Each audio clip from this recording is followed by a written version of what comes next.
अस्सलामु अलैकुम दोस्तों। यानी गणतंत्र दिवस है। मुझे पता इस है दिन आप लोग हमें परेशान कॉन्स्टिट्यूशन हैं। यानी संविधान का तोहफा पहले मिला। ये वीडियो इतने देखिए, साल हो उसके चुके बाद हैं हम लेकिन बात अब करते भी हैं। अवेयरनेस कहीं ना कहीं हमें कम नज़र आती है। आज के पॉडकास्ट में हम 26 जनवरी के बारे में बात करने वाले हैं। हमारे साथ हैं नोएरा शेख जी, जो खुद सोशल वर्कर हैं, एंटरप्रेन्योर है। और आज हम उनके वीडियो के व्यूज़ लास्ट लेंगे, तक बने उनकी रहें, जब भी लाइफ के समझ बारे में भी आएगी। जानेंगे और उनसे जानेंगे कि इस कॉन्स्टिट्यूशन वीडियो को किस देख के तरीके बहुत से सुकून चलता है। मिलेगा सबसे आपको। पहले तो वेलकम नोएरा जी। जी, कैसे हैं आप? मैं ठीक हूँ। सबसे पहले आपके बारे में बात करते हैं। आपका बचपन कैसा था? बचपन से मैंने देखा है कि एक औरत के लिए जो सूझ होती थी, जब मेरी पैदाइश थी उस वक्त बहुत डिफरेंट थी। बिल्कुल। अब बहुत काफ़ी बदल चुका है और सूझ लोगों की बहुत अच्छी बदल चुकी है। उस पर उस बचपन में जो चीज़ें देखे, उसी पर मैंने पूरा ज़िंदगी काम किया। तो नोएरा जी, जैसा मैं जानती हूँ आप तिरुपति से हैं। जब जी आप 10 साल की थी तब जी वहाँ का माहौल अलग होगा, गलियाँ अलग होंगी, आपका घर अलग तरीके से होगा। उस जी टाइम का कैसा आपकी ज़िंदगी बीती उस टाइम? उस टाइम पे ज़िंदगी के ये हाल थे कि हमारे अब्बा एक बिजनेसमैन थे, इतने बड़े नहीं थे, नॉर्मली बिजनेस करते थे।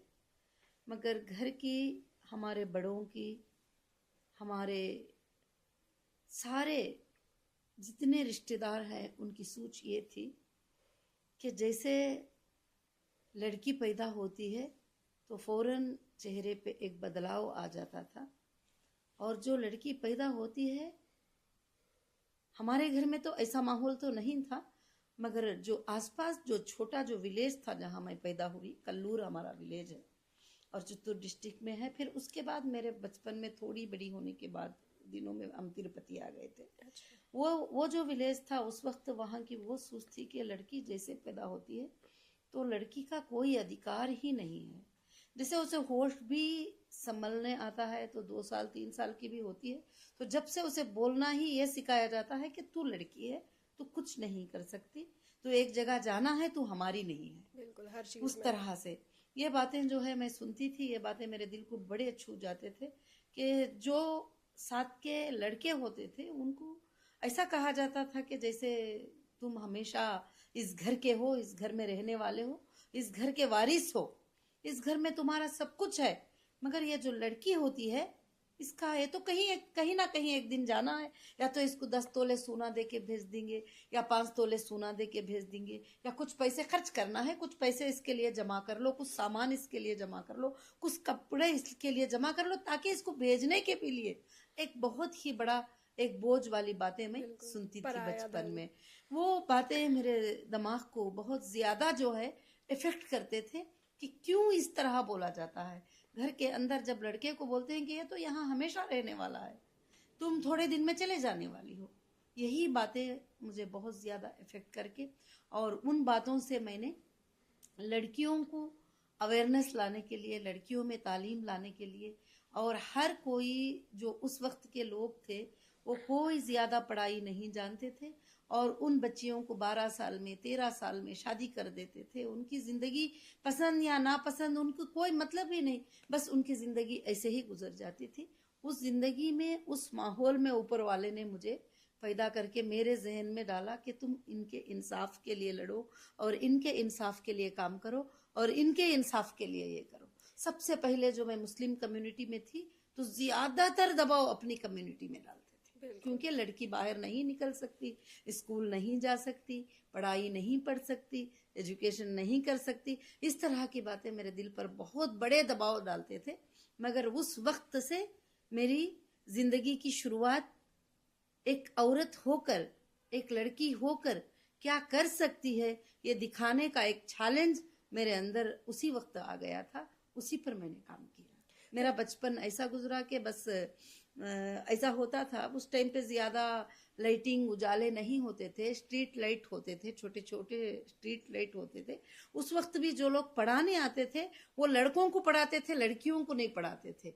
मैं ये करती थी कि वो लड़कों को जो पढ़ाते ही वही सुनकर मैं पढ़ लेती थी। ABC करके उनको पढ़ाते तो मैं इधर चोरी से बैठ के लिख लेती थी, क्या बोलते हैं, ये बात क्या है करके बोल के, क्योंकि लड़की को पढ़ाना जरूरी भी नहीं समझते। ऐसे माहौल से मेरा एक टाइम चला और एक टाइम गुजराव आया जी। तो आपकी 16 साल की जब उम्र हुई होगी, आप ऑब्जर्व कर रही होंगी अपने आस पड़ोस में सब कुछ, तब आपने तब सोच लिया था कि अब इसी पे जो यही मेरी पूरी जिंदगी का मकसद है कि मुझे इसी पर लड़ना है जी। आगे? मैंने घर में से लड़ाई तो मैंने बचपन से ही पूछना शुरू कर लिया। ऊपर वाले ने, रब ने मेरे दिल में ये क्वेश्चंस पैदा कर दिए कि मैंने सबको क्वेश्चंस करना शुरू कर लिया कि मेरे में और भाई में क्या फर्क हो सकता है, मेरे में और लड़के में क्या फर्क हो सकता है, क्यों उनको अपना मानते हो, एक लड़की को पराया मानते हो। हमेशा ये बात होती रही।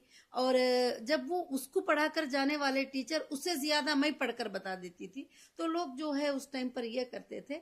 तो मैंने जब उस वक्त से शुरू करते करते यहाँ तक कि जब मैं 15 साल की एज को पहुंची, तो उस वक्त तो मुझे इतनी समझ आ गई थी कि यहाँ तक कि मेरे आसपास बहुत सारी औरतें जमा हो गई थी। बिल्कुल। तो जैसे आप बड़ी होती गई, जी जी, बड़ी होती गई और मैंने सबको बताया कि हमारे कुरान को पढ़कर मैंने बताया, इंडियन कॉन्स्टिट्यूशन के बारे में मैंने स्टडी किया और मैंने बताया कि सबके इक्वल राइट्स हैं, इक्वल जस्टिस हैं और कहीं पर भी ऐसा नहीं लिखा है कि लड़की को इस तरह से करना है। किसी से। और उस वक्त में आप समझ सकती है कि कितनी दुनिया टूट पड़ी होंगी। सबको जब बताया जाता था कि औरतों के हुकूक ही, ये सब जितने भी बातें बोले जा रहे हैं ये बातें गलत बातें हैं, ये बातें अपने बनाए हुए बातें ही, ऊपर पैदा करने वाले ने ये बातें नहीं बताया है। तो उस वक्त की फाइट कैसी होगी, उस वक्त किस तरह से उसको हैंडल करना पड़ा, किस तरह से, उस तरह से मैंने बहुत सारा काम भी किया और फिर उसके बाद मेरी जिंदगी शुरू हुई उसी से। अगर बात इसमें हम स्ट्रगल की करें, देखिए समझाना बहुत मुश्किल होता है कि पढ़ाई की इम्पोर्टेंस क्या है, पढ़ाई सिर्फ तुम्हारे लिए एक जरिया है, सर्वाइवल है जी। तो तब आपने कैसी स्ट्रगल्स फेस करी, कैसे आप समझा पाई लोगों को, लड़कियों को कि शादी से बढ़ो, आगे बढ़ो? उस वक्त ऐसा था कि 7th पढ़ लेती कोई भी लड़की तो उसको रोक देते थे, वो बता देते थे कि 12 साल तेरी उम्र हो गई, अभी जाना नहीं है कहीं पर भी। तो मैंने सबसे पहले अपनी कम्युनिटी के लड़कियों को समझाना शुरू कर लिया कि हम जा सकते हैं, हम पढ़ सकते हैं, हम पढ़ाई कर सकते हैं। अगर ये नहीं भी भेजेंगे तो फिर हम जाके पढ़ेंगे और हम इनसे बात करेंगे।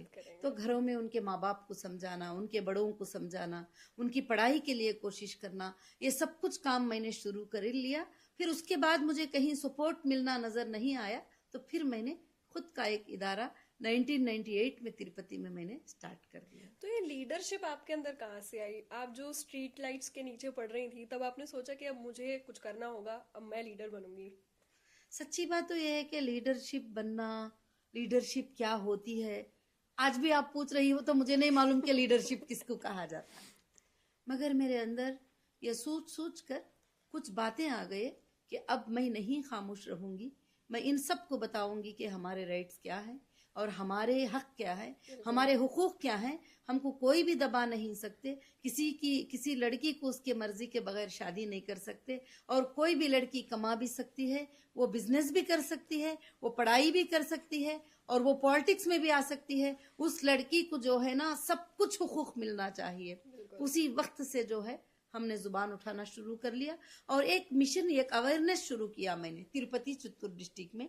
छोटे छोटे विलेजेस में अवेयरनेस शुरू किया। 10 लड़कियों को जमा करना, 5 लड़कियों को जमा करना, 10 महिलाओं को जमा करना। लड़की तो मान जाती थी, छोटी बच्ची होती थी, मगर उसकी माँ कभी नहीं मानती, उसकी दादी कभी नहीं मानती, उसके बाप कभी नहीं मानते। फिर मेरा काम हो गया कि उनको समझाना जाके कि नहीं, ऊपर वाला रब तुम्हें ऐसा नहीं बोल रहा है, ऐसा बोल रहा है, ये बात ऐसा हमारे किताबों में ऐसा है, मगर मौलाना साहब ने ऐसा बता दिया था। मतलब इस तरह से क्या होता था कि काफी हुकूक, उनके राइट्स पूरे भी खो जाते थे। ऐसे हजारों लाखों के जिंदगियां तबाह हो जाते थे कि जिनको कुछ पता नहीं होता था। आज माहौल बहुत बदल चुका है। फिर उसके बाद वहां से वहां, वहां से वहां मैंने एक स्टेट में काम किया। काम करने के बाद फिर दूसरे स्टेट को पता चला, तो फिर वहां की लड़कियां मुझे बुलाने लगे। फिर तीसरे स्टेट में पता चला, वहां के महिलाएं लड़कियां मुझे बुलाने लगे। फिर और चौथे स्टेट में पता चला। तो इसी तरह मैंने पूरे हिंदुस्तान का करीब दौरा किया है, सिर्फ महिलाओं के राइट्स के लिए, बच्चों के राइट्स के लिए। उसके बाद काफी स्कूल्स, काफी कॉलेजेस, काफी सारे चीजें मैंने शुरू कर लिया। और उसी के लिए मैंने बिजनेस भी, हमारा हीरा गोल्ड के नाम से बिजनेस शुरू किया था। उसमें हमारे महिलाएं ही 95% ज्वाइन किए थे और उन्हीं से हमारा बिजनेस चलता था। उसी से सब कुछ, उसी से था सब कुछ भी। आज भी हमारी वही ख्वाहिश है कि महिलाओं की और बच्चों की मदद करें। जी महिलाओं की राइट्स की आप बात करती हैं, एक लाइन तो आपने पक्का सुनी होगी जी। कि अपनी हद में रहो। जी तो बिल्कुल। ये लाइन जब आप अपने ऊपर सुनती थी तब आपने डिसाइड क्या किया कि मेरी हद क्या है, जी कहाँ पे जाके मेरी हद शुरू है और कहाँ पे खत्म है? जी हद रखने के लिए, हद करने के लिए उस वक्त में छोटे ही वक्त से घर में बाप ने हद रख दिया था, दादी ने एक हद रख दिया था, फिर उसके बाद रिश्तेदारों ने हद रख दिया, फिर उसके बाद उलमा ने हद रख दिया, उसके बाद लोगों ने हद रख दिया। तो वो सारे हदों को मैंने इन किताबों को पढ़ के बता के जो है सारे हदों को तोड़ती गई और हदें टूटते चले गए। जी तो अगर आप अब अपने आप को देखें 16 साल की नोएरा, तो अपने आप को आप एक क्या किस तरीके से देखेंगी, क्या मैसेज देंगी और क्या उसे बताने वाली हैं कि क्या स्ट्रगल आने वाली है आगे? आगे भी जो है ना, आज जो अर्बन सिटीज है उसके अंदर थोड़े लड़कियां पढ़ी लिखी हैं, बहुत सारे मालूमात है, मगर आज भी विलेजेस में करीब करीब वही हालत 50% लोगों के उस तरह के हैं। पूरे मैं नहीं बता सकती, 50% लोगों के वही हालात हैं। और खरियों में, विलेजों में जो है आज भी बच्चियों के और महिलाओं के ऐसे ही हालात हैं जिनको कुछ भी नहीं मालूम, ना उनके राइट्स मालूम है, ना उनको कुछ पता ही नहीं है कि उनके क्या राइट्स होते हैं। तो मुझे बहुत ही सताया गया और बहुत मुश्किल पहुंचाई गई। हर जगह पर जहां पर एक लड़की को तकलीफ होती मैं जाकर खड़ी हो जाती, वो मेरे दुश्मन बन जाते। जहां पर एक लड़की को मुश्किल होती, एक औरत को एक जगह पर सताया जाता, उस औरत के लिए जाके इंसाफ की जुबान उठा लेती। अगर कोई शोहर पकड़ के मार देता मेरे सामने तो मैं उसके ऊपर कोई कंप्लेंट कर देती, तो वहां से वो मेरे उसकी पूरी फैमिली मेरे ऊपर एक दुश्मन बन जाती थी। बहुत सारे चीजें। मगर जब मुझे जो ताकत दिया, जो आज का रिपब्लिक डे जो है, वो डे है, मुझे ताकत दिया जब मैंने कॉन्स्टिट्यूशन पढ़ना शुरू किया। और कॉन्स्टिट्यूशन में मैंने देखा कि काले गोरे को एक ही रेट है और हिंदू मुस्लिम को एक ही रेट है और किसी को कोई बड़ा नहीं है। जब जाते कंप्लेंट पकड़कर, हमें पता नहीं चलता था कि देखो ये लड़की को कोई मारा है, सताया है, तकलीफ है। जब पुलिस के पास जाते तो पुलिस क्या करती थी, उसको अवॉइड कर देती थी। हमें पता नहीं उतनी छोटी उम्र में कि क्या है, किसको बात करना है, क्या बात है। मगर उसको कहीं से फोन आता था एक पॉलिटिशियन का, और वो एक वहां का एमएलए लोकल का फोन कर देता तो वो बिल्कुल बेचारा खामोश हो जाता था। तो फिर जब कॉन्स्टिट्यूशन पढ़े तो फिर मुझे ये बात मालूम हो गया कि हिंदुस्तान की सबसे बड़ी सुप्रीमो जो है ये कॉन्स्टिट्यूशन, तो सबसे बड़ी सुप्रीमो जो है ये कॉन्स्टिट्यूशन है। और इसमें लिखा गया है इस किताब के अंदर कि सारे भी ब्रदर अम्बेडकर ने, जैसे 1947 में हमको आज़ादी मिल गई, तो 1947, 1948, 1949 और 1950 तक के लिए जो है ये कॉन्स्टिट्यूशन की तैयारी हुई। और इस कमेटी में मुसलमान भी बैठे, इस कमेटी में हिंदू भी बैठे, इस कमेटी में सारे लोग बैठकर इसको फैसला किए। और सारे राइट्स जो है, रिपब्लिक डे, डेमोक्रेटिक कंट्री और रिपब्लिक डे और इंसान के हुकूक, हर इंसान को प्रोटेक्ट करता है कॉन्स्टिट्यूशन। ये मैंने देखा और ये मैंने सीखा। और जब से मैंने इस बात के ऊपर बहस भी करना शुरू किया कि वहां पर जब जाते तो वहां पर एक एमएलए का फोन आ जाता तो फिर ये रोक देते, तो हम कॉन्स्टिट्यूशन को सुनाते थे उनको, इसमें ये एक्ट में तुम ऐसा नहीं कर सकते, ये एक्ट ऐसा है। तो आज हमें ये बात पता होना चाहिए कि आज का दिन बहुत ही बड़ा प्यारा दिन है, बहुत ही बड़ा अच्छा दिन है कि आज का दिन हिंदुस्तान की आज़ादी बनी गई दिन है। आज का दिन हिंदुस्तान की आज़ादी के लिए एक कानून को बनाकर एक हाथ में लोगों के रख दिया। अब यहाँ पर ना कोई सीबीआई बड़े ही, ना कोई इंटरपोल बड़ी है, ना कोई एजेंसी बड़ी है। कोई भी दुनिया की एजेंसी हो, कोई दुनिया का कितना बड़ा पॉलिटिशियन इंडिया का हो, यहाँ तक के प्रेसिडेंट भी इसको फॉलो करना, कॉन्स्टिट्यूशन को बहुत ही बड़ा जरूरी है। जजेस को इसको फॉलो करना है और प्रेसिडेंट को इसको फॉलो करना है। सारे लोगों को इसकी बाउंड्री में रहना है। मगर पूरे लोग इस बाउंड्री में रहना है तो कुछ लोगों को तो कॉन्स्टिट्यूशन के बारे में पता भी नहीं है। इसीलिए अब एक बहुत बड़ी टीम तैयार हो रही है कि constitution awareness programme total India में कैसे चलाएं, बच्चों को स्कूल में और कॉलेजेस में ये बताएं। उनको ये मालूम है कि कॉन्स्टिट्यूशन है, उनको ये मालूम है कि रिपब्लिक डे 26 जनवरी है, और उनको ये मालूम है कि उस दिन झंडा लहराया जाता है। और मगर तुम किसी भी नेता को जाकर पूछ लो कि कॉन्स्टिट्यूशन में क्या लिखा हुआ है, वो उनको नहीं पता। बिल्कुल। अगर पढ़ लें, अमल कर लें, तो इससे बेहतर कुछ नहीं है। सबके लिए इंसाफ, सबके लिए अच्छा। और कोर्ट को भी इसमें क्या लिखा है कि दोनों तरफ से भी सुनना जरूरी है, बिल्कुल। दोनों तरफ से भी सुनना जरूरी है।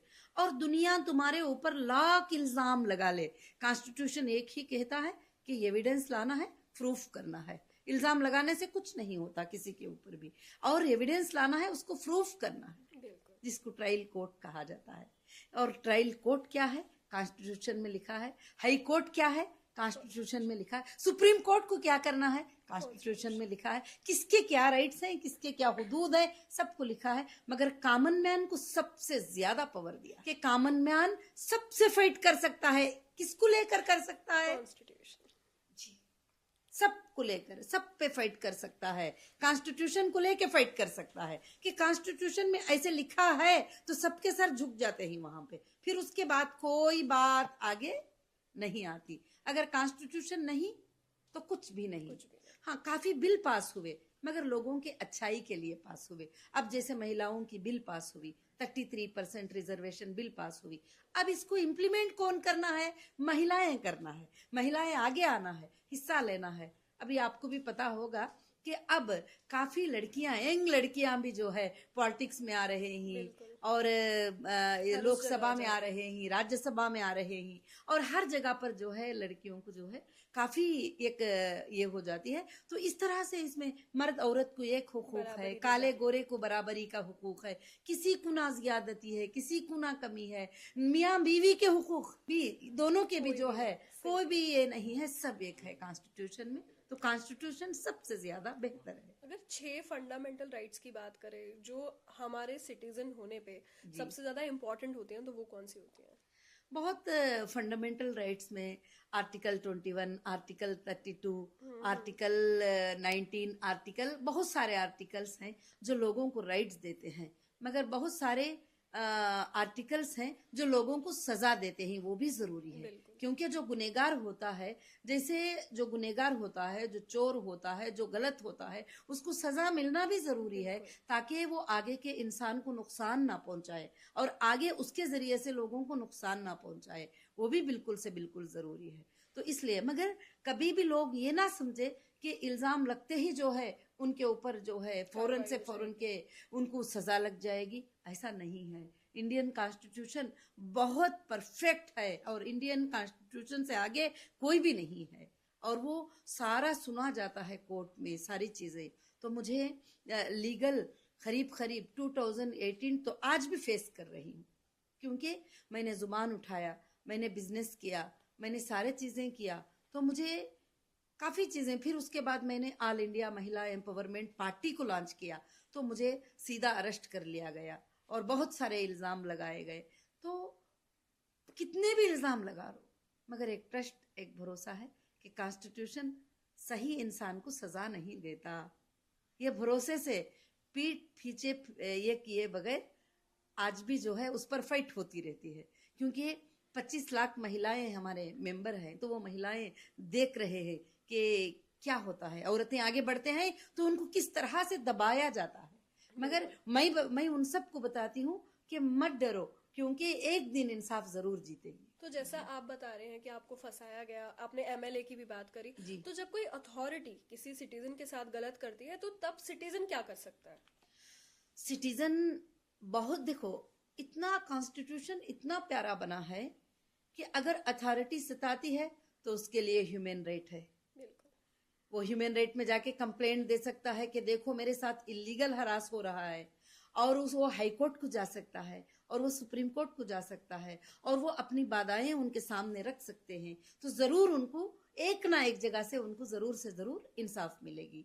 और एजेंसी भी बनती है तो उसको भी कॉन्स्टिट्यूशन के अंडर ही काम करना है। जब वो आगे चले जाते हैं तो उनके लिए भी बहुत ड्यूटी, कंडीशन, बॉन्डिंग बहुत सारे उनके लिए है कि तुम उनके लिए, जब एक बंदा अरेस्ट होता है तो इंडियन कॉन्स्टिट्यूशन उसकी सेफ्टी कैसे करते हैं कि उसके अगर औरत है तो उसके साथ 2 महिलाएं रहती हैं,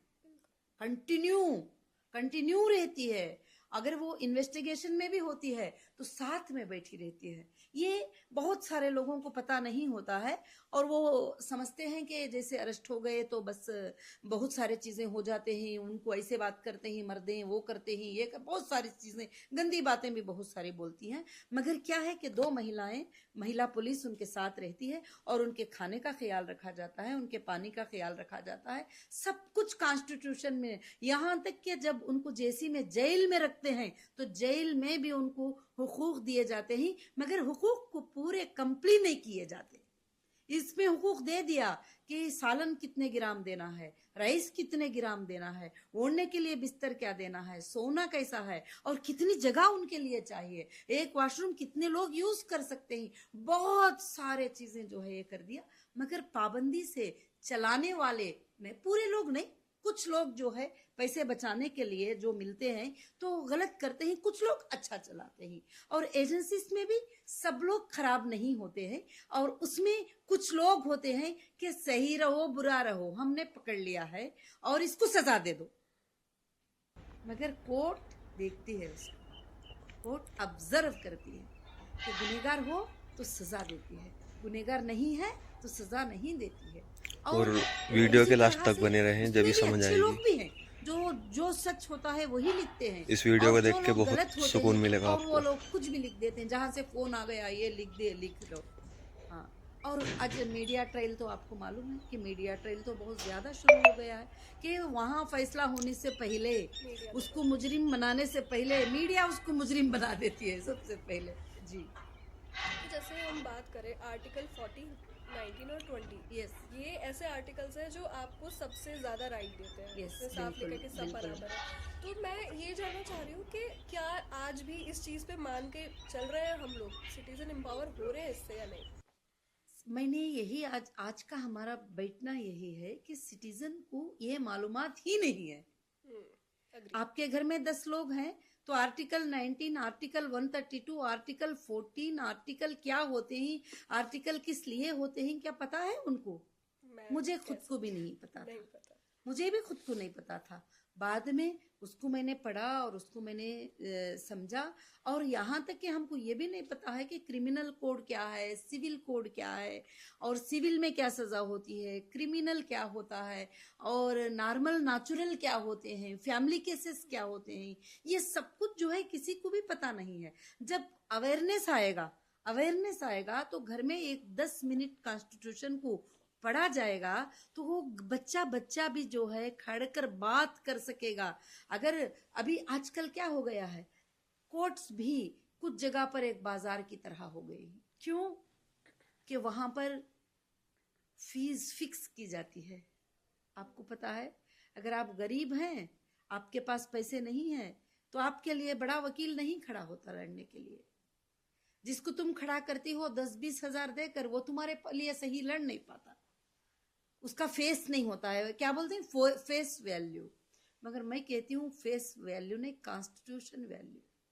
कॉन्स्टिट्यूशन को लेकर आप खुद खड़ी हो सकती हो, कॉन्स्टिट्यूशन को लेकर आप खुद लड़ सकती हो। आप लायर नहीं हो, मगर जज साहब के सामने आप खुद बता सकती हो कि ये मेरे साथ गलत हुआ है, ये इस तरह से गलत किए ही, ये इस तरह से गलत है करके आप अपनी लड़ाई लड़ सकती हो। मैं चाहती हूँ कि देश का हर बच्चा, हर महिला, हर औरत कॉन्स्टिट्यूशन को लेकर वो खुद इस काबिल बन जाए कि वो पूछें आगे सवाल। क्या सरकार, गवर्नमेंट जो होती है, वो बढ़कर हो सकती है कॉन्स्टिट्यूशन से? बिल्कुल नहीं।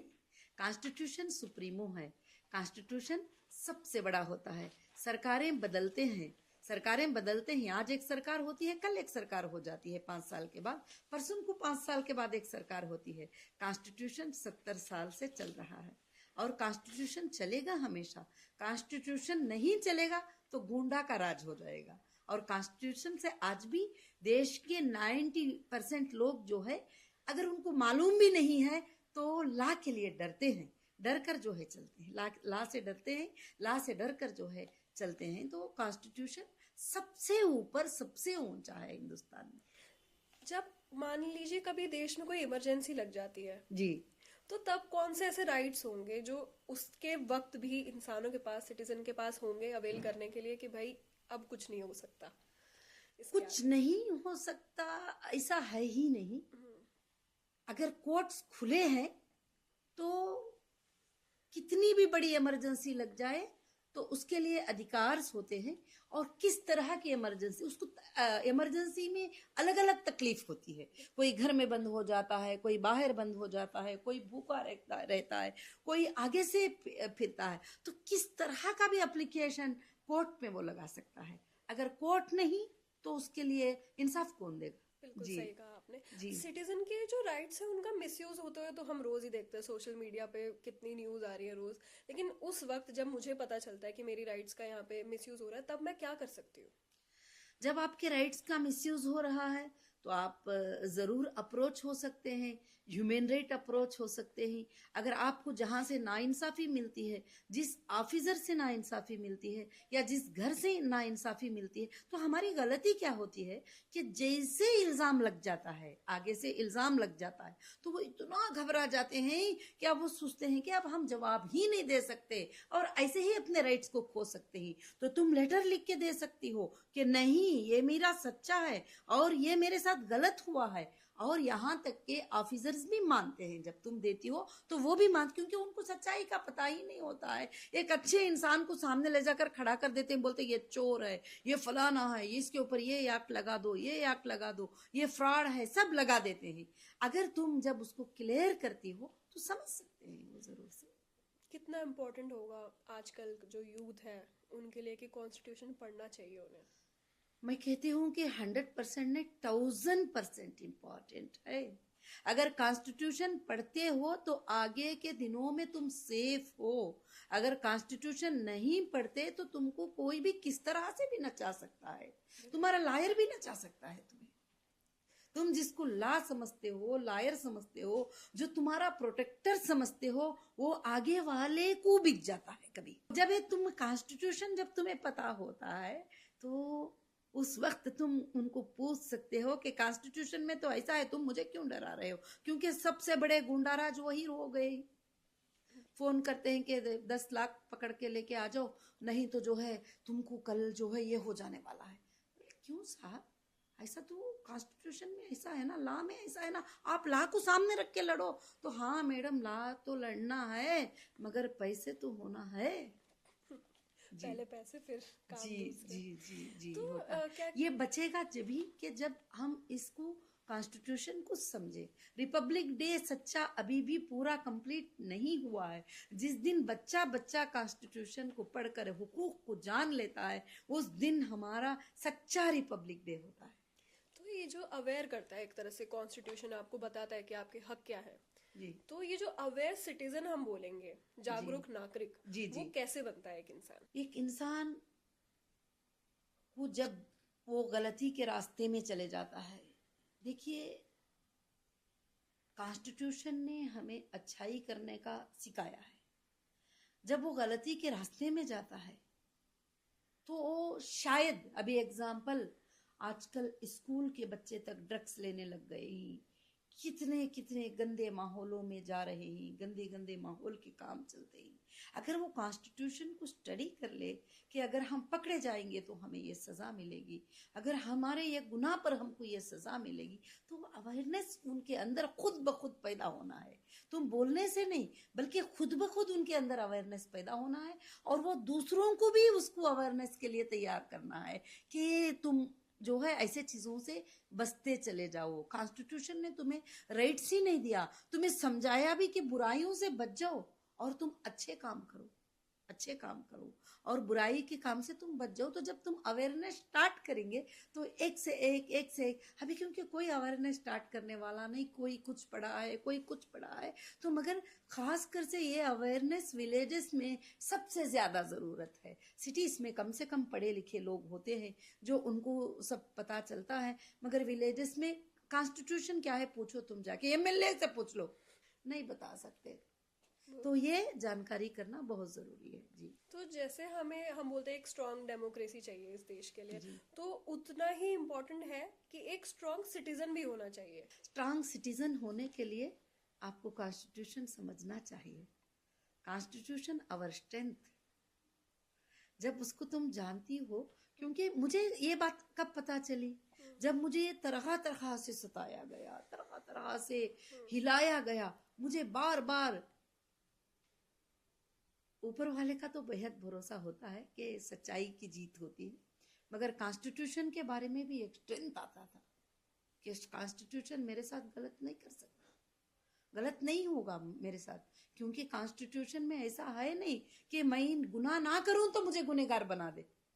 ये एक जो है सिखाया जाता था। अब हम चलते चलते चलते ऐसे बन गए कि अब हमको आगे से वकील फोन करते हैं तो हम वकील को बोलते हैं कि ये ला ऐसा होता है, ये ला ऐसा होता है, ये सबमिशन तुम ऐसे करना है। हाँ, हमको घुमा फिरा के बात करने की भी कोशिश करते हैं कि हाँ ये ऐसा हो जाएगा, कल ऐसा है, ऐसा नहीं, ऐसा कुछ नहीं हो सकता, ये बात ऐसी है। तो हाँ मैडम, कोशिश करते हैं मैडम, मतलब इस तरह से होता है। मगर वकील भी इसको भेंडी का बाजार ना बनाते हुए, ला समझकर ला के लिए लड़ते हुए, जिस वकालत पे तुम साइन लेते हो, जो वोट तुम लेते हो, उस वोट को कायम रहकर तुम अपने क्लाइंट के साथ वफादारी निभाते जाएंगे तो देश को, देश के लोगों को, देश के नागरिकों को भरोसा आता जाएगा लोगों के ऊपर के हाँ हमारे लिए ला है, हमारे लिए इंसाफ है। जब इंसान को कहीं पर मारा जाता है, कहीं सताया जाता है, कहीं मुश्किलें दिए जाते हैं, उसको जीने का एक सुराग नजर आता है कोर्ट। उस वक्त में मैं कोर्ट को जाऊंगी, मैं कोर्ट को जाके करूंगी, तुम्हारा किस्सा करूंगी, आगे वाले दुश्मन को यही तो बताती ना, तुम्हारा किस्सा करूंगी, तुम्हें बताऊंगी तुमने मेरे ऊपर ऐसा कर दिया, मैं तुम्हारे ऊपर मानहानि केस करूंगी, मैं तुम्हारे, मतलब कॉन्स्टिट्यूशन ने बहुत सारे राइट दे रखे हैं, बहुत सारे राइट दे रखे हैं। मगर आज क्या हो रहा है कि कितने कैसे कैसे बदनामियां कर रहे हैं, कोई औरतें फांसी लगा के मर रही हैं, कोई वो, अब किसी को फेस करने की ताकत आने के लिए अंदर स्ट्रेंथ तो होना चाहिए कि किस तरह से वो लड़ाई करे। हमारे सामने ऐसे ऐसे वाकये आते हैं कि किसी ने, अभी एआई आ गया तो एआई की वजह से किसी ने उसका फेस लगा दिया और नंगी औरत के फेस पे फेस लगा दिया और उसको वायरल कर दिया। अब उसके हस्बैंड ने जाके उसको जान जाने तक के लिए मार दिया। आपने उसमें उसको चेक कर सकते ही तो, और वो जाहिल था, अनपढ़ था, उसको नहीं मालूम कि ये एआई का वीडियो है। अब वो किसी गैर मर्द के साथ इस तरह का वीडियो ले जाके बता दिया। अब तो वो उस तरह से कि अब अगर वो कॉन्स्टिट्यूशन को जानती तो मरती नहीं थी, फांसी नहीं लगाती थी वो, और वो कॉन्स्टिट्यूशन को जानती तो उसको सजा दिलाती थी जिसने उसके साथ ये हरकत किया। कहाँ से ये वायरल हुआ, किस तरह से हुआ, मुश्किल तो होती है। ऐसा नहीं कि बड़ा इजीली ऑर्डर मिल जाएगा कोर्ट में, उसके लिए लड़ना होता है, उसके लिए फेस करना होता है। फेस करने के लिए स्ट्रेंथ कॉन्स्टिट्यूशन होता है, कॉन्स्टिट्यूशन से स्ट्रेंथ मिलता है, खड़ के लड़ सकते हैं। तो जिके ये मेरा नहीं है, ये एआई का वीडियो है, अब वो एआई का वीडियो प्रूफ करा लेने के लिए उसको 5 साल तो लग जाएंगे, मगर उसके पास स्ट्रेंथ होना चाहिए, पैसे होना चाहिए, सब कुछ होना चाहिए। मगर इसलिए देश के अंदर भी कानून पे खास कर से नज़र रखना चाहिए, एजेंसियों को, साइबर क्राइम वालों को और बहुत सारे चीज़ों को, कि औरतों के साथ जुल्म और नाहक होने से उनको बचाता जाए। क्योंकि औरत एक नाजुक सी चीज़ है और उसको छोटी बात पर उसका बेटा गलत नज़र से देखता है तो वो मरने को तैयार हो जाती है, उसका बाप गलत नज़र से देखता है तो वो मरने को तैयार हो जाती है। वही बेटी न गलत नज़र से देखते हैं तो बाप मरता नहीं है, उसके अंदर वो हिम्मत, एक ताकत होती है। तो इसलिए मैं चाहती हूँ कि महिलाओं के लिए, बच्चों के लिए हमारी लाइफ रही है, पूरी जिंदगी लाइफ रही है। एक महिला ही एक भाई की बहन होती है, एक हस्बैंड की बीवी होती है, और एक बच्चे की माँ होती है, और एक भाई की बहन होती है, एक महिला ही होती है। तो उस महिला को हम सपोर्ट करने के लिए काफ़ी अवेयरनेस प्रोग्राम, काफ़ी चीज़ें, आज भी हम बैठते ही नेट के ऊपर तो लाखों के लोगों को कुछ एम्पावर होने के लिए लिख कर डालते हैं, तो एक बात से उनको हिम्मत मिलती है, अफजाई। तो लाख लोग देखेंगे तो कम से कम उसमें से 50 लोगों को मगर अच्छाई की तरफ बढ़ाए, अपने माइंड को अच्छाई की तरफ लेके जाएं, अच्छाई की तरफ लेके जाएं। यही माइंड बुरा भी कर सकता है, यही माइंड अच्छा है। वही एआई, तुम अच्छी बातें बनाते जाओ तो अच्छी बातें बना के वायरल करो तो लोगों को अवेयरनेस आता है, अच्छी बातें आते ही। वही एआई के साथ तुम बुरे काम कराओ उसके हाथ से तो वो काम करा के लोगों के जान निकाल सकते हैं। तो इसीलिए क्या है कि खास कर से क्या है कि हमको अच्छे काम करने के लिए अवेयरनेस लाना बहुत ज्यादा जरूरी है। हाँ, तो आप कोर्ट्स की बात कर रही थी, तो सुप्रीम कोर्ट को सबसे ज्यादा कहा जाता है कि वो गार्जियन ऑफ कॉन्स्टिट्यूशन है, तो ऐसा क्यों? यही है सुप्रीम कोर्ट। जो है यही है सुप्रीम कोर्ट। सुप्रीम कोर्ट में भी इसको आगे जाने की इजाजत नहीं है किसी को भी। कॉन्स्टिट्यूशन ऑफ इंडिया गार्डियन है, ये सुप्रीमो है। सुप्रीम कोर्ट भी यही है, जो है ये आप जो आर्टिकल्स दिए हैं सुप्रीम कोर्ट भी यही है कि सुप्रीम कोर्ट भी इसी को फॉलो करना पड़ेगा। अगर इसको फॉलो नहीं करेंगे तो फिर कोर्ट का कुछ भी मतलब नहीं रहेगा। Session court, high court, supreme court सब कुछ यही है। बचपन से लेकिन मैं कंफ्यूज होती थी कि हाई कोर्ट और सुप्रीम कोर्ट क्या है। वो मुझे अभी तक, अब मेरे को समझ आने लगा है कि हाई कोर्ट ये होता है और सुप्रीम कोर्ट ये होता है। देखिए, छोटी कोर्ट जो होती है सेशन कोर्ट होती है, जैसे इंसान को फौरन अरेस्ट कर लेते हैं, बेसिक तौर पे ले जाके वहां पर छोड़ देते हैं, और उसके बाद ये कोर्ट भी हमारे साथ नाइंसाफी करती है। तो कॉन्स्टिट्यूशन ने राइट दिया है कि आर्टिकल 226 में आप रिट पिटीशन लगा के हाई कोर्ट को जा सकते हैं। वहां बोल सकते हैं कि देखो मेरे साथ ऐसा जुल्म हो रहा है, ऐसी बात हो रही है, ऐसी बात हो रही है। वहां कुछ आर्डर भी हो जाता है या जो भी होता है तो फिर आर्टिकल 132 सुप्रीम कोर्ट आ सकते हैं, वहां पर भी आ सकते हैं। दो तरह के जाने होते हैं, एक आके इंटरिम के लिए, रिलीफ के लिए जाना होता है, एक आके जजमेंट पे जजमेंट। एक नीचे की कोर्ट में जजमेंट हो गया क्रिमिनल करके, फिर हाई कोर्ट में भी हो गया जजमेंट क्रिमिनल करके, फिर सुप्रीम कोर्ट भी दे दिया, तो अब कोई रास्ता नहीं बचा। अगर इंटरिम ऑर्डर्स होते हैं, जैसे सेशन कोर्ट का भी ऑर्डर अभी इंटरिम ही है, अभी ट्रायल ही स्टार्ट नहीं हुआ है, अभी हाई कोर्ट का भी ऑर्डर इंटरिम ही है, और अभी सुप्रीम कोर्ट का भी ऑर्डर इंटरिम ही, एक ऑर्डर होते हैं इंटरिम के ऊपर होते हैं। तो वो इंटरिम जो है ऑर्डर्स हैं कोर्ट के, और एक जजमेंट होते हैं जो फाइनल जजमेंट, वो जजेस को बहुत सोच कर देना पड़ता है, बड़ा सोच कर देते हैं कि किसी ना इंसाफी को, किसी ना बेगुनाह को हम सजा तो नहीं दे रहे हैं, हम किसी को ना हक से अंदर तो नहीं कर रहे हैं। कितने ऑर्डर सुप्रीम कोर्ट के आते हैं, आप देखते हैं हमारे इंसाफ के लिए बहुत सारी चीजें, बहुत सारे आर्टिकल, बहुत सारी बातें, बहुत सारी चीजें आती हैं, मगर इसके अंदर के ही होते हैं। कितने लाइन भी लिख लो, इससे आगे बढ़कर नहीं, कितने लाइन भी लिख लो, वो कॉन्स्टिट्यूशन के होते हैं। इसलिए अगर वो तुमको, अगर तुम उसको जानती हो, अगर तुम उसको पढ़ती हो, तो तुम अगर कोई गलत भी जजमेंट हो गया, क्योंकि जजेस भी कभी इंसान होते हैं, उनसे भी लिखने में या कहीं पर रजिस्ट्रार के हाथ से टाइपिंग में मिस्टेक हो जाती है, तो या बोलने में भी हो जाता है, तो फिर आर्टिकल रिस्ट्रक्चर कराने का भी आता है, वहां रिस्ट्रक्चर तक जजमेंट को करने का आता है, और बोलने को फिर वापस उसको मॉडिफिकेशन के ऑर्डर ही, बहुत सारे चीजें। और एक जज का बेंच होता है, फिर वहां पर हमें ये नहीं मिलेगा तो दूसरे बेंच पे जाते हैं, फिर वहां नहीं होगा तो 3 जजेस बैठते हैं, उनके बेंच पे जाते हैं, फिर लास्ट 5 जजेस के बेंच के ऊपर होता है, फिर सुप्रीम कोर्ट ऑफ इंडिया का आखिरी ऑर्डर होता है। वो तो वहां तक भी कोशिश करते हैं। मेरे ख्याल से इंसाफ तो कहीं ना कहीं मिल ही जाएगी। अगर नाहक सताता है तो चोर पकड़ा ही जाएगा, अगर आप सच्चे हो तो। देखो, सच्चे हो तो ही फाइट करने की ताकत आती है। अगर आप झूठे हैं तो हम झूठे हैं तो जरूर हम डर के कहीं ना कहीं रुक जाएंगे, कि कहीं ना कहीं फंसी जाएंगे, क्योंकि एक क्रिमिनल का काम तो कर लिया है ना।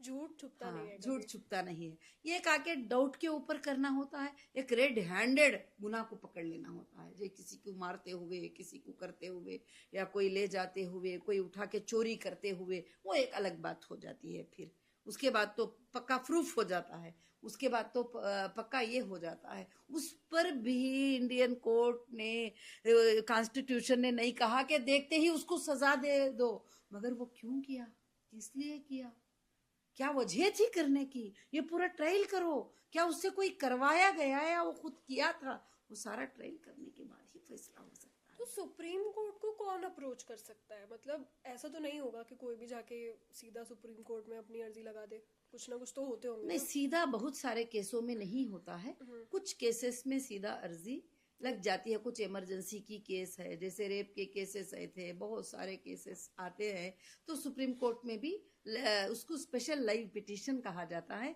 तो उसको लगा सकते हैं। सुप्रीम कोर्ट में पीआईएल होता है, public interest litigation. Public interest litigation वो होता है कि पब्लिक को नुकसान पहुंच रहा है, तो तुम भी डाल सकती हो, मैं भी डाल सकती हूँ, वो भी डाल सकते हैं, सब लोग भी डाल सकते हैं।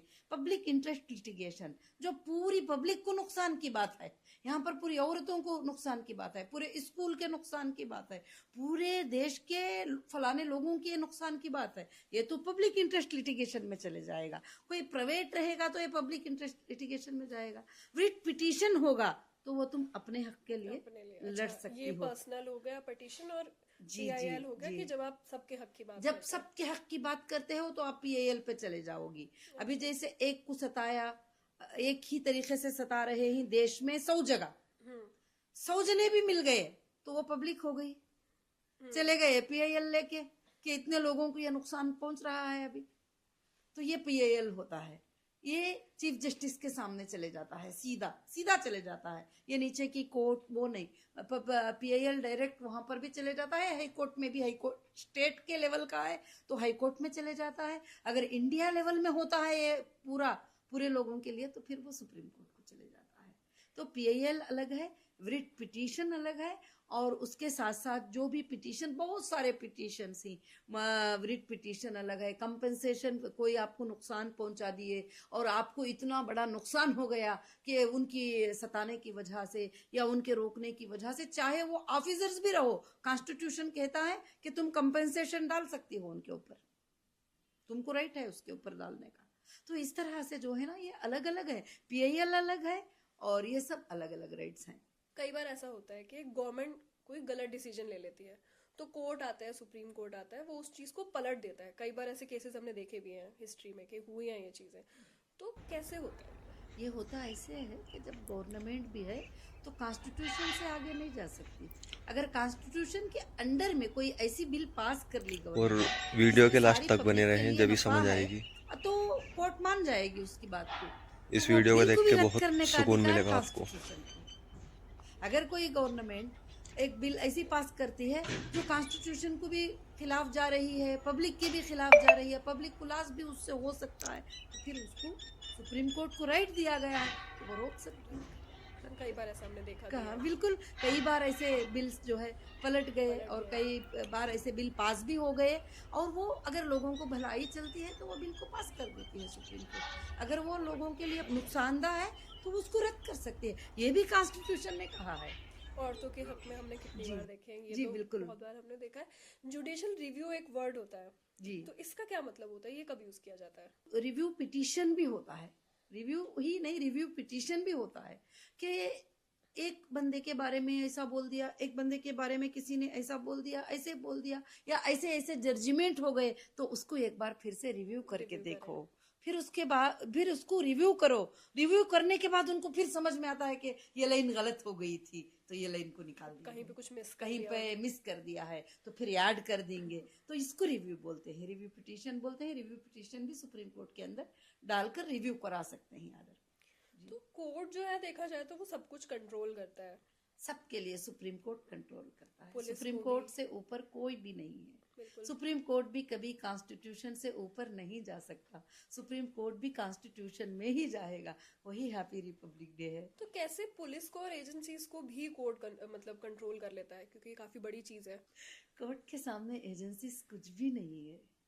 कोर्ट जो होता है ये बहुत बड़ी बात होती है, चाहे छोटी कोर्ट भी हो, सेशन कोर्ट भी हो, तो बड़े बड़े कलेक्टर को, मिनिस्टर को, ऑफिसर्स को बुला के 1 मिनट में सजा भी दे देते हैं। बिल्कुल, 1 सेकंड में 1 सेकेंड में ये कर देते हैं।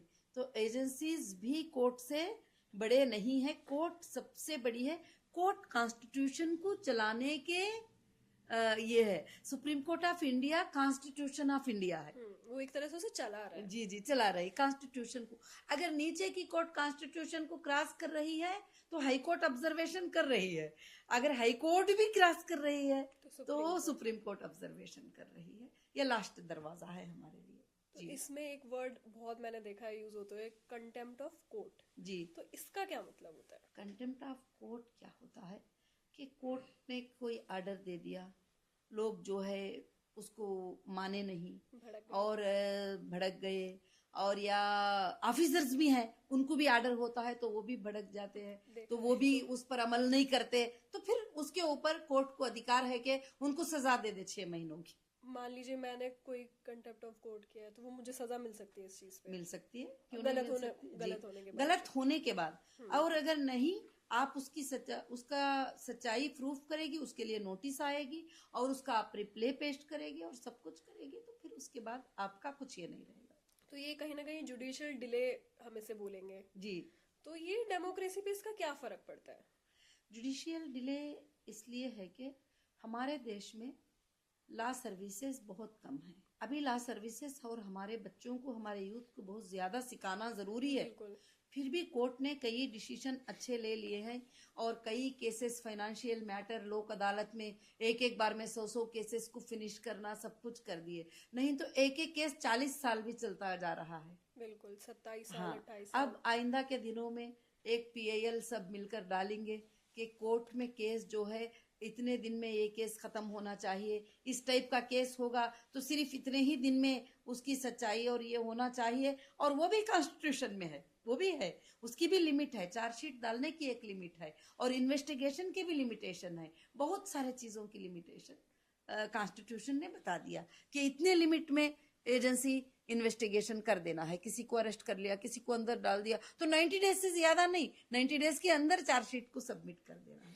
बहुत सारी चीजें हैं, जानकारी करने की है, मगर आज हम उसको पूरा नहीं कर सकते। ये आज रिपब्लिक डे है, तो कॉन्स्टिट्यूशन को जिंदा करने के लिए आज हमारा ये प्रोग्राम रहा। कहीं ना कहीं जैसे आपने अभी बात करी डिले की, हम बात कर रहे थे डिले के पीछे एक ये रीजन भी हो सकता है कि लॉयर्स जो है अभी इतने बच्चे बन नहीं रहे हैं जाके, जी। तो कहीं ना कहीं इसको भी हमें बढ़ावा देना चाहिए। बढ़ावा नहीं, अभी बढ़ रहे ही, काफी लॉयर्स भी बढ़ रहे हैं और आगे भी चलकर जो है लॉ इंस्टीट्यूशन भी बढ़ रहे हैं और जजेस भी बढ़ रहे हैं। हाँ। जजेस की हमारे देश में बड़ी कमी बहुत है ज्यादा जरूरी और है। जजेस की बहुत ज्यादा जरूरी है, और चाहिए कि रिटायर जजेस को भी वापस किसी और केसेस के लिए उनको फिर आर्बिट्रेटर सेंटर, मीडिएशन सेंटर का उनको भी मौका दिया गया है। बहुत सारे काम बहुत जल्दी जा रहे हैं और अब स्पीडी ट्रायल का और स्पीडी उनके लिए जस्टिस मिल जाए, और उसके लिए भी कोशिश होगी और धीरे धीरे होता जा रहा है और आगे बढ़ेगा। जुडिशरी का जो है फ्यूचर कैसा दिखता है आपको?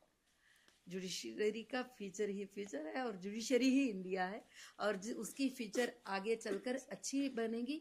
और काफ़ी बच्चों के अंदर अब अवेयरनेस आ गया है कि जो भी बच्चा, अभी मैंने पहले हमारी फैमिली में 10 बच्चों को पूछती, बेटा तुम क्या बनना चाहते हो, तो एक बच्चा कहता हम डॉक्टर बनना चाहते हैं, हम इंजीनियर बनना चाहते हैं, हम फलाना बनना। अब 5 बच्चे बोल रहे हैं हम लॉयर बनना, 5 में से एक बच्चा बोलता है मैं जज बनना चाहता हूँ।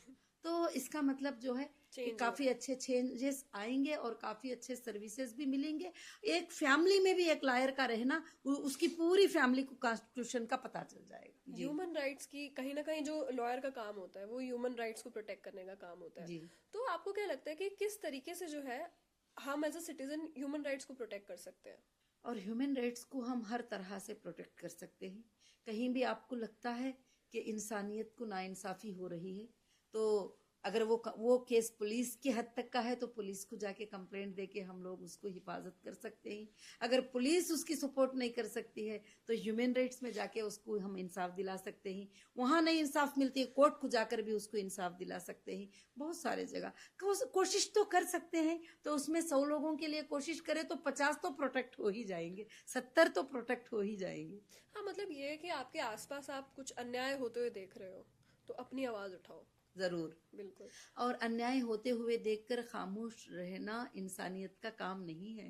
अन्याय के खिलाफ जंग लड़ना और अन्याय के खिलाफ आवाज उठाना बहुत ज्यादा जरूरी है, मगर ऐसा ना हो कि हम पार्टियों के खिलाफ जुबान उठा लिए, उनके खिलाफ जुबान उठा लिए, बोले तो बोले मुसलमान ही बुरे हैं, बोले तो बोले हिंदू। नहीं, हम सब इंसान हैं, हम सब एक हैं। हम सिर्फ लड़ाई लड़ेंगे, अन्याय के खिलाफ लड़ेंगे, जस्टिस फॉर ह्यूमैनिटी के लिए लड़ाई, इंसानियत के लिए लड़ेंगे।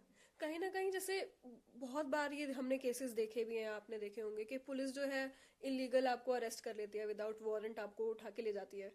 तो तब लोग कैसे अपने आप को बचाए? क्योंकि देखो गरीब की तो क्या हालत है हमारे देश में, आप सबको पता ही है। देखिए, कुछ केसेस हैं कि विदाउट वारंट भी उनको अरेस्ट करने की इजाजत भी कॉन्स्टिट्यूशन ने दे रखा है। आईपीसी में उनको, आईपीसी कोड में उनको है। कुछ केसेस ऐसे हैं, अभी एग्जाम्पल देखिए, अभी रास्ते पे जाते हुए किसी ने चाकू से किसी को मार दिया, तो क्या वो वारंट का इंतजार करते रहेंगे उसको उठाने के लिए? वो तो भाग जाएगा, फिर उसको तो उठाना पड़ेगा।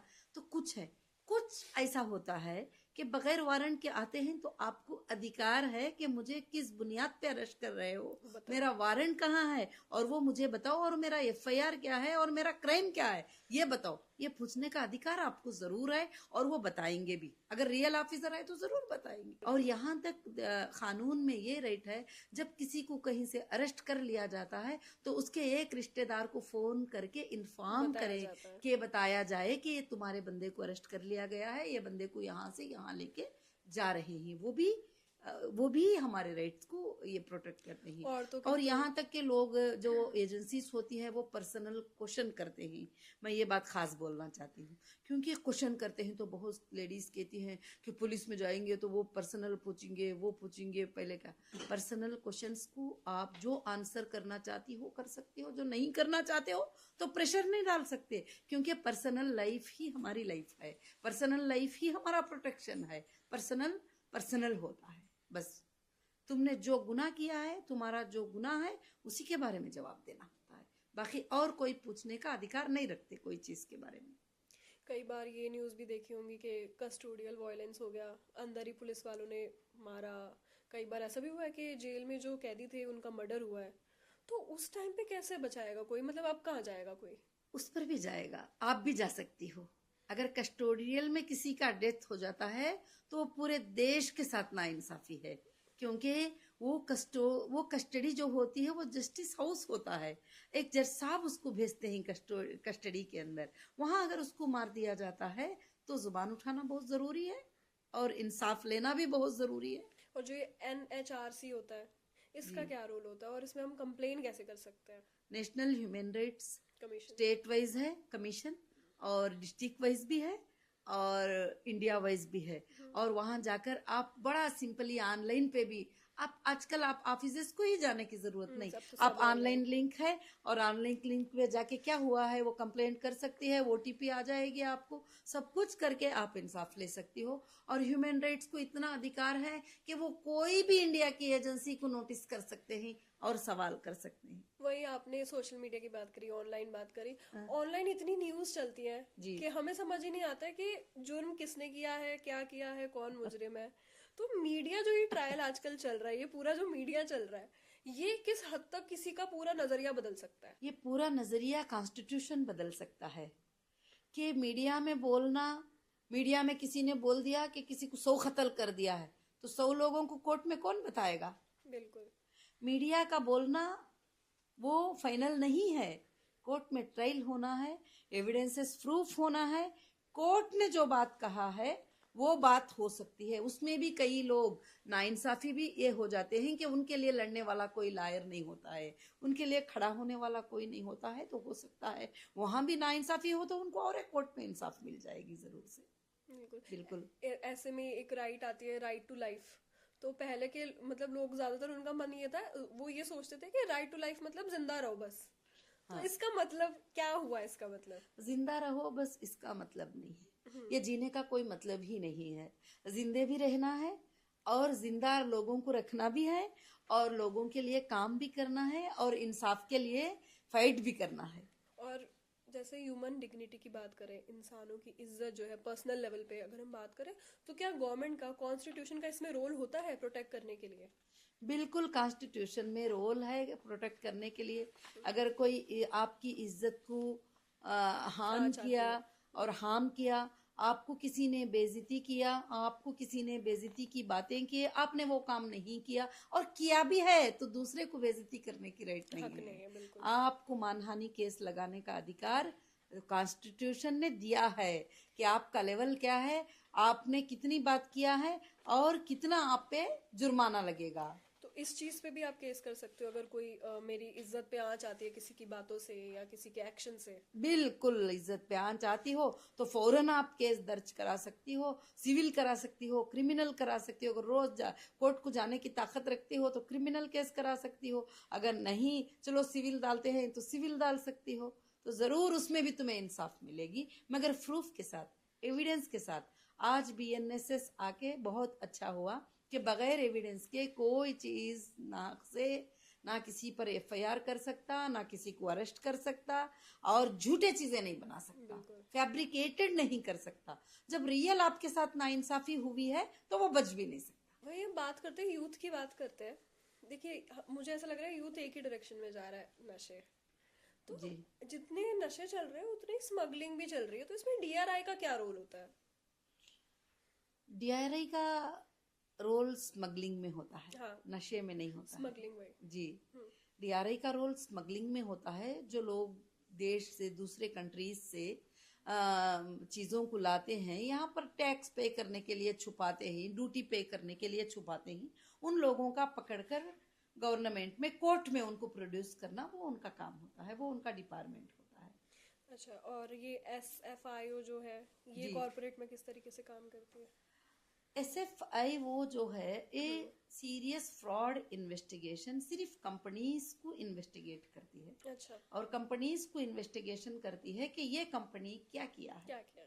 क्या किया सिर्फ है। कंपनीज के लिए होता है? कंपनीज के लिए होता है, बाकी कोई केस उसके अंदर नहीं होता। सिर्फ आरओसी के रिलेटेड केस वो देखती है। एक एफआईयू, ये शायद जी, ब्लैक मनी का। बहुत सारे। जी, हाँ, ये black money enforcement of directorate money laundering cases देखते हैं। अच्छा, और एनसीबी, ये तो हमने मतलब कोविड में बहुत सुना है कि जी, जी। एनसीबी क्या कर रही है। जी। इनका काम होता है नारकोटिक्स, मतलब ये नशों के लिए काम नशों करती के है। लिए, तो नशे को बंद करना इस टीम का काम होता इलीगल है। कहीं कुछ और स्मगल। 100 से ज्यादा एजेंसीज हिंदुस्तान में है। हम दूसरी बार उसके बारे में बड़ी सुकून से डिस्कस करेंगे, क्योंकि एजेंसीज को, हर एजेंसी को बिठा रखाया है एक एक गुनाह को बचाने के लिए, मगर ये नहीं कि इनोसेंट को हरास करने के लिए।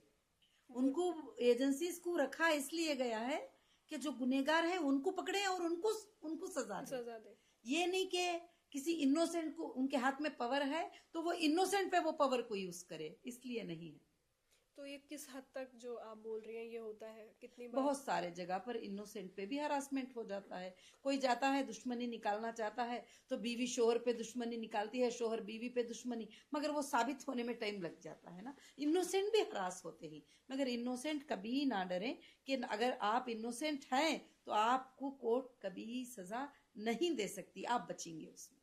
बस आपको पता होना चाहिए कि आपको पता होना चाहिए कि आपने किया है क्या नहीं किया है। तो वही करप्शन की बात करें, भ्रष्टाचार की बात करें, मतलब ये तो आप घर से बाहर निकलेंगे आपको भ्रष्टाचार दिखेगा, हर जगह दिखेगा। ये सिस्टम में लेकिन रह क्यों पा रहा है? क्योंकि देखिए इंडिया कितनी बड़ी कंट्री है, यहाँ पे इतने पुलिस है, सब कुछ, उसके बावजूद हमारा देश मेरे को लग रहा है सबसे आगे भ्रष्टाचार में भी होगा। जी, जी। नहीं, भ्रष्टाचार में होता है बहुत सारे। उसके लिए भी कॉन्स्टिट्यूशन ने, उसके लिए भी एक एजेंसी है एसीबी, एंटी करप्शन ब्यूरो। आपको राइट हर जगह दिया गया है। आपसे किसी ने पैसे मांग लिया, आपको किसी ने पैसे दिए बगैर मैं तुझे इंसाफ नहीं करूंगा बता दिया, या कुछ भी किया, तो उसके लिए भी एक एजेंसी है।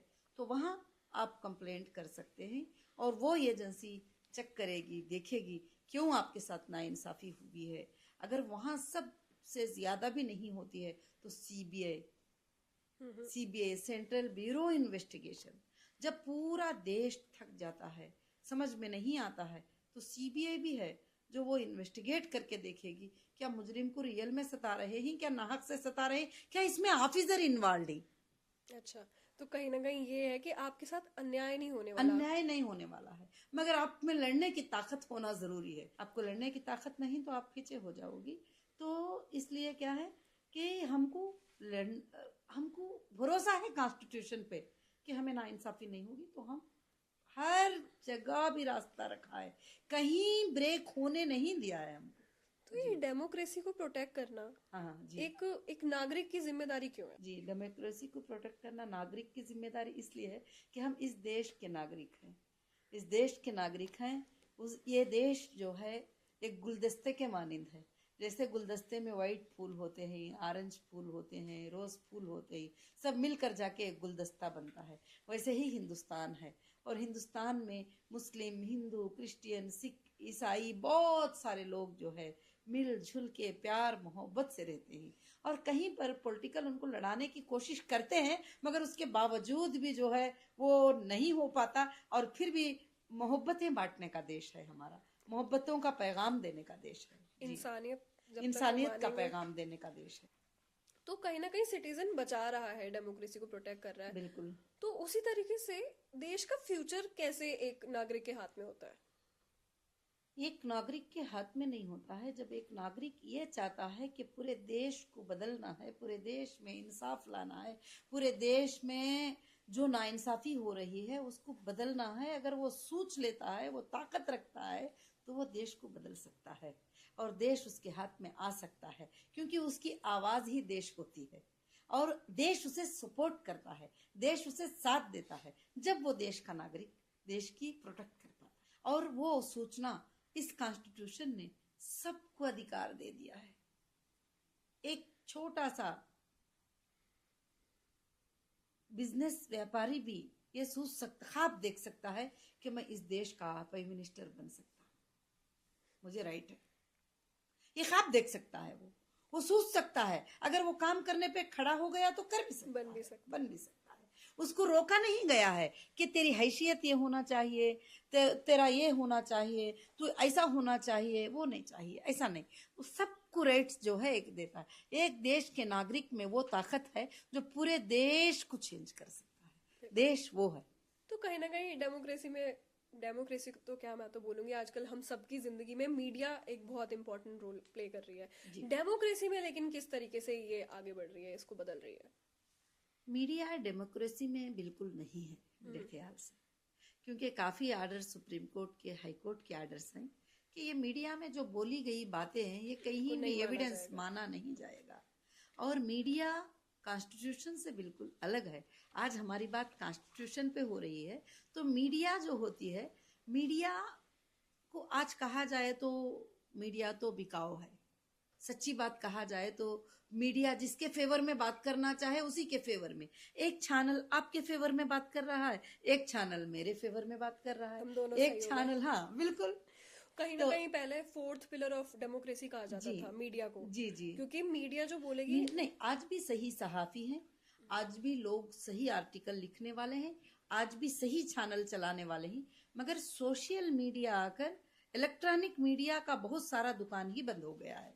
सोशल मीडिया में आपको खुद राइट है कि आप जाकर मोबाइल पकड़कर 2 मिनट में एक वीडियो डालती है कि मेरे साथ ये हो गया है, तो तुम्हारे साथ पब्लिक हो जाती है। मतलब आप सच अगर बोल रहे हो कि झूठ बोल रहे हो वो बाद में देखेंगे, वो बात में देखा जाएगा। तो आप बोल रहे हो, सच बोल रहे हो, झूठ, मगर आपको भी राइट है, आपको भी राइट है। जब सोशल मीडिया आ गया है तो सोशल मीडिया से आपके हक को भी इजाजत है कि आप उसमें सच्ची बात कर सकते हैं और सच्ची बात बता सकते हैं। तो मीडिया का ट्रायल कोर्ट का ट्रायल बिल्कुल नहीं है। कोर्ट ट्रायल बिल्कुल डिफरेंट है, ये मीडिया ट्रायल नहीं है जी। तो इंडिया का जो जुडिशियल सिस्टम है उसको हम वर्ल्ड में किस नंबर पे हम रैंक कर सकते हैं?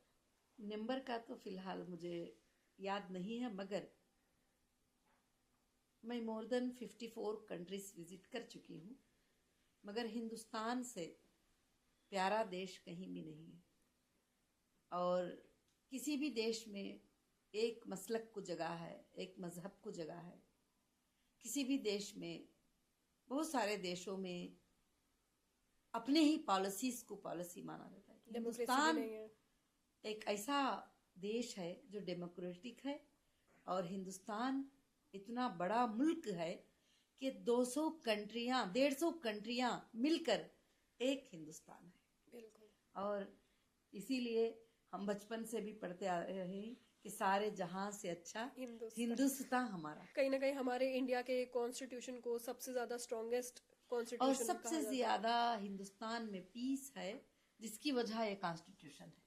ये कॉन्स्टिट्यूशन ने हमें सिखाया है कि आप हिंदू मुस्लिम मत बोलो, आप कलरों पे मत जाओ, गोरा काला मत बोलो, और सबको एक ही राइट है, सबको एक ही जस्टिस है, सबको एक ही है। अगर किसी एमएलए ने गुनाह कर दिया उसको भी वही सजा है। किसी एमपी ने गुनाह कर दिया, उसको भी वही सजा है। किसी ऑफिसर ने गुनाह कर दिया, उसको भी वही सजा है। किसी नॉर्मल इंसान ने वो गुनाह किया तो उसको भी वही सजा है। और किसी को भी बड़ा छोटा होने की वजह से सजा की कमी पेशी नहीं हो सकती। और सबके लिए भी जो है कॉन्स्टिट्यूशनल राइट है, और सबके राइट्स एक ही हैं, इक्वल है राइट। कहीं ना कहीं हमने ये तक सुना है कि जो ब्रिटिश हमारा कॉन्स्टिट्यूशन था उस टाइम पे, वो कॉपी पेस्ट कर दिया गया है अभी, और लोग अभी भी वही मान के चल रहे हैं। ये वो लोग होते हैं जिनको कॉन्स्टिट्यूशन की इल्म नहीं होता है।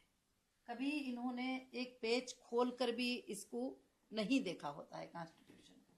ये वो लोग होते हैं ऐसी बातें करते हैं। मगर कॉन्स्टिट्यूशन इंडिया के बेस पे बना है, इंडिया के कमिटी ने बनाया है, और कॉन्स्टिट्यूशन बनने के लिए 4 इयर्स टाइम लगा है। सैल्यूट है ब्रदर अंबेडकर को, सबके लिए सोच कर ब्रदर अंबेडकर ने कॉन्स्टिट्यूशन को जो है तैयारी की है। मगर तैयारी उन्होंने किया है, मगर इसमें मेहनत सारे टीमों की मेहनत थी। सब इसके अंदर बैठते थे, कई डिस्कशनें हुए कि ये रूल को हम कैसे बनाएं। जब ब्रिटिश वाले भाग गए और ब्रिटिश को भगा दिया गया और देश हमारे हाथ में आ गया 1947 में, तो फिर देश के रूल्स को अलग से बनाया गया। वही रिपब्लिक डे है, वही जनवरी 26 है, वही हैप्पी रिपब्लिक डे है, वही कॉन्स्टिट्यूशन का बर्थ ऑफ डे है। तो फाइनल मैसेज अगर आपको मैं बोलूं कि यूथ के लिए क्या होगा आपका? मेरा फाइनल मैसेज यूथ के लिए है कि देश का हर यूथ कॉन्स्टिट्यूशनल अवेयरनेस लाए और रिपब्लिक डे में वापस उसको एक बार रिवाइज करें। और सारे यूथ को मैं ये कहती हूँ कि आगे चलकर हमारे देश में प्रेम और मोहब्बत को बांटे, और जो कॉन्स्टिट्यूशन हमें बताता है कि हम सब एक हैं उसको याद रखें, और उसको याद रख के जो है उस पर हम जिंदगी को बड़ी हैप्पी से गुजारने की कोशिश करें। अब जो हालात आते जाते हैं कोर्ट्स के वगैरह, सब कुछ कॉन्स्टिट्यूशन पे भरोसा रखकर फाइट करें उसको। तो नोएरा शेख जी, आपसे बात करके मुझे बहुत अच्छा लगा, बहुत वैल्यूज मिली। मैंने खुद बहुत सारी चीज़ें कॉन्स्टिट्यूशन के बारे में जानी जो मुझे नहीं पता थी। ऑनेस्टली बहुत ज़्यादा मुझे अच्छा लग रहा है। ये खुद भी फिलंथ्रोपिस्ट है, इनका बिजनेस है, इन्होंने वर्ल्ड लेवल पे हम इंडिया को रिप्रेजेंट किया है, वुमेन को रिप्रेजेंट किया है, जो बहुत अच्छी बात है। एंड लास्टली मैं यही बोलूँगी कि आपको कॉन्स्टिट्यूशन को लेके अवेयर होना बहुत ज़रूरी है एज अ इंडियन सिटीजन, क्योंकि यही आपको एक राइट देता है। आपको और इंसान वीडियो के होना लास्ट चाहिए, तक तो बने आप रहें, इसे जब भी कर समझ सकते आएगी। हैं। And happy Republic day all of you.